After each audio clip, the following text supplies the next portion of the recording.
పేదలు గ్రామీణ ప్రజలకు ఉపాధి కల్పించిన మహాత్మా గాంధీ జాతీయ గ్రామీణ ఉపాధి హామీ పథకం పేరును మార్చడం అత్యంత దుర్మార్గమైన నిర్ణయమని డీసీసీ అధ్యక్షుడు దారా సింగ్ తెలిపారు.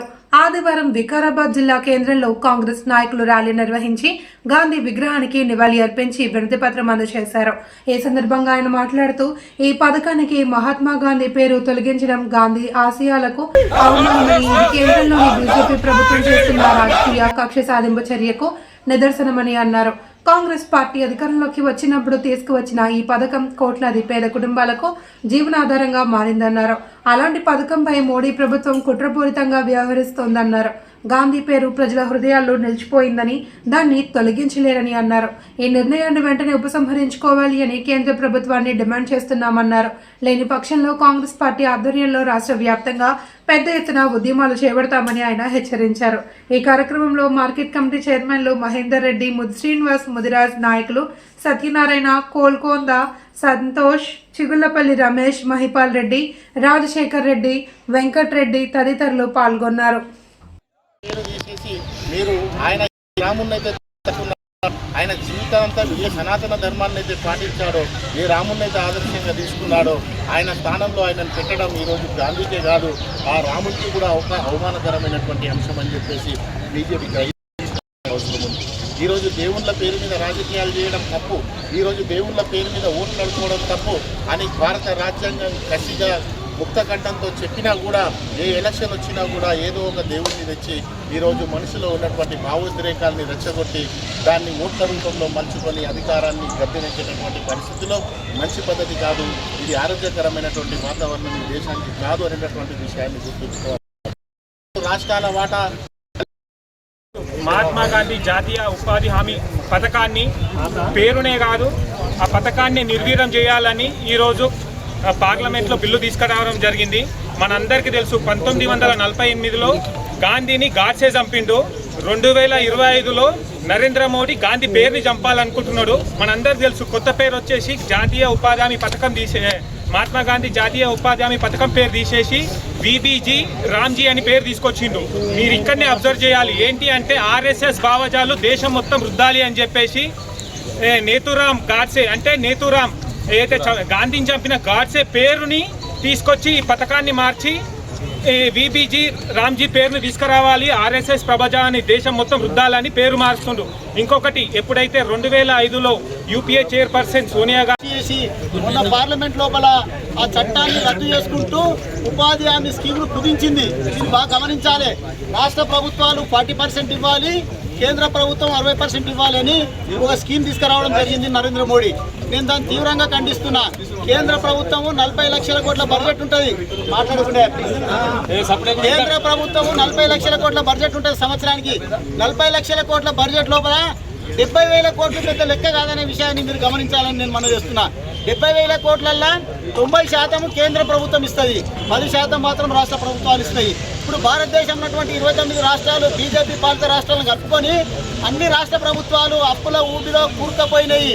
ఏంటంటే ఈరోజు కేంద్రంలో ఆనాడు 2005-6లో యూపీఏ చైర్పర్సన్ సోనియా గాంధీ గారు వారి యొక్క నాయకత్వంలో భారత ప్రధానిగా మన్మోహన్ సింగ్ ఉన్నప్పుడు మహాత్మా గాంధీ జాతీయ ఉపాధి పథకం పేరు మీద పేదోళ్లకు ఏ పేద కుటుంబం కూడా వలసపోకుండా వారి గ్రామాల్లోనే వారికి అక్కడే పని కల్పించాలనే ఉద్దేశంతో ఉపాధి హామీ పథకాన్ని తేవడం జరిగింది. 100 రోజులు తప్పకుండా ఇప్పుడు మనకు సీజనల్, ఎందుకంటే వానకాలం చలికాలం పని చేసుకుంటాం, ఎండాకాలం ఎవరికి కూడా పని లేకపోతే గ్రామాల్లో ఉన్న కూలీలు, వ్యవసాయం చేయని కూలీలు, వ్యవసాయ కూలీలు, ఇతర కూలీలు అందరూ వలసపోయి ఎక్కడో హైదరాబాదు, బొంబాయి, పూనా ఎక్కడెక్కడో పోయి పని చేసుకోవడానికి వెళ్ళవలసి వస్తుండే. అట్లా ఎవ్వరు కూడా వలస పోకూడదనే ఉద్దేశంతో ఆ రోజు సోనియా గాంధీ గారు ఈ ఉపాధి హామీ పథకాన్ని మహాత్మా గాంధీ పేరు పెట్టి తేవడం జరిగింది. 100 రోజులు తప్పకుండా వారి గ్రామాల్లోనే పని కల్పించాలి. మరి అటువంటి పేద కార్మికులకు వారికి 100 రోజులు ఆ 100 రోజులు పని చేసుకొని అక్కడే గ్రామంలోనే పెళ్ళం పిల్లలు పాప పిల్లలతో అందరితో కలిసి ఉండాలనే ఉద్దేశంతో ఈ పథకాన్ని తేవడం జరిగింది. అయితే ఈరోజు కేంద్ర ప్రభుత్వం దీనికి ఏంటంటే అంచెల వారీగా ఒకసారి దీన్ని ఏదో విధంగా మహాత్మా గాంధీ మన జాతిపిత గారి యొక్క పేరును తూడ్చిపెట్టాలి అనే ఉద్దేశంతో ఆ సిద్ధాంతంతో మోదీ అమిత్ షా మరి ఆర్ఎస్ఎస్ వెనుక ఉన్న ఆర్ఎస్ఎస్ వారి యొక్క మాట అయిని ఈరోజు మహాత్మా గాంధీ పేరు తొలగించి రామ్జీ ఎవరు? రామ్జీ శ్రీరాముడు, ప్రతి ఒక్కరికి కావాల్సిన వ్యక్తి ఆయన. కానీ దాన్ని ఈ పేరు పెట్టి ఆయన యొక్క ప్రతిష్టను దిగజార్చడం బీజేపీకి సమంజసం కాదు. అయ్యా బీజేపీ మోదీ అమిత్ షాకు ఖబర్దార్, మీరు ఏ విధంగా ఈ పేర్లు మార్చుకుంటా పోతే మరి చూసుకుంటా కాంగ్రెస్ పార్టీ కానీ జనాలు కానీ ఎవరు కూడా ఊరుకుంటారు. ఖబర్దార్, ఈ కార్యక్రమాన్ని మీరు ఎప్పటి వరకు వెనక్కి తీసుకోరో అంతవరకు పోరాడతాం, ప్రజల్లో తీసుకెళ్తాం, ప్రతి ఒక్కరిని ముందుకు తీసుకెళ్తాం. ఏదైతే మా రాష్ట్ర నాయకత్వం ఉన్నదో రేవంత్ రెడ్డి గారి యొక్క పాలనలో తప్పకుండా ప్రజాపాలన నడుస్తుంది. ఈ ప్రజాపాలనలో ఉన్న 6 గ్యారెంటీలు చూచా తప్పకుండా మేము పాటిస్తున్నాం. అదేవిధంగా చెప్పినట్లు ఈ 6 గ్యారెంటీలు ఏవైతే ఉన్నాయో ప్రజల్లో తీసుకెళ్లి మొన్ననే ఈ లోకల్ బాడీ ఏదైతే ఎన్నికలు జరిగినాయో ఆ లోకల్ బాడీలో దాదాపుగా 68% గ్రామ పంచాయతీ సర్పంచ్లను మేము గెలుచుకున్నాం. ఎందుకంటే ఇది నిదర్శనం. బీజేపీ ఎక్కడ కూడా కనిపించలే. జగళ్ళ పార్లమెంట్లో బీజేపీ పార్లమెంట్ ఎలక్షన్లో గెలవడం జరిగింది. కానీ ఈరోజు స్థానిక సంస్థల్లో ఎక్కడ కూడా బీజేపీ అనేది లేనే లేదు. కాబట్టి అయ్యా మీరు చేసేది దొంగ పనులు. ఏది చేసినా ఆ రోజు ఎవరైతే స్వాతంత్రంలో పోరాడినరో మహాత్మా గాంధీ కానీ ఈరోజు కాంగ్రెస్లో ఉన్న ఆదినాయకత్వం ఏదైతుందో రాహుల్ గాంధీ, సోనియా గాంధీ, ఆ రోజు ఇందిరాగాంధీ, రాజీవ్ గాంధీ, నెహ్రూ గారు ఈ దేశం కోసం ప్రాణాలు అర్పించారు. వాళ్ళు మరి వాళ్ళ ఆస్తులన్నీ దారదత్తం చేసి ఈ దేశాన్ని స్వాతంత్రం తెచ్చిన కుటుంబం ఇది ఇందిరాగాంధీ కుటుంబం. కాబట్టి మీరు ఇందిరాగాంధీ కుటుంబంను ఎంతవరకు తొక్కాలని చూస్తే, మీరు ఎంత అనుకుంటే బాల్ను ఎంత గట్టిగా కింది కొడితే పైకి ఎంత లేస్తుందో మీరు ఎంత తొక్కాలనుకుంటే అంత కాంగ్రెస్ పార్టీ మరి గాంధీ కుటుంబం పైకి వస్తుంది. మరి మహాత్మా గాంధీ పేరును మీరు తొలగిస్తే మాత్రం ఊకుండేది లేదు. మరి ఏదైతే రేవంత్ రెడ్డి గారి యొక్క నాయకత్వంలో కాంగ్రెస్ ప్రభుత్వం రేపు రాబోయే ఎన్నికల్లో కూడా జెడ్పీటీసీలు ఎన్నికలు ఉన్నాయి, మున్సిపాలిటీ ఎన్నికలు ఉన్నాయి. తప్పకుండా ఈ వికారాబాద్ జిల్లాలో ఉన్న 20 జిల్లా పరిషత్ సీట్లు జెడ్పీటీసీలు మరి మున్సిపాలిటీలు అన్ని మున్సిపాలిటీలు 4 మున్సిపాలిటీలలో కూడా కాంగ్రెస్ జెండా ఎగరేస్తాం.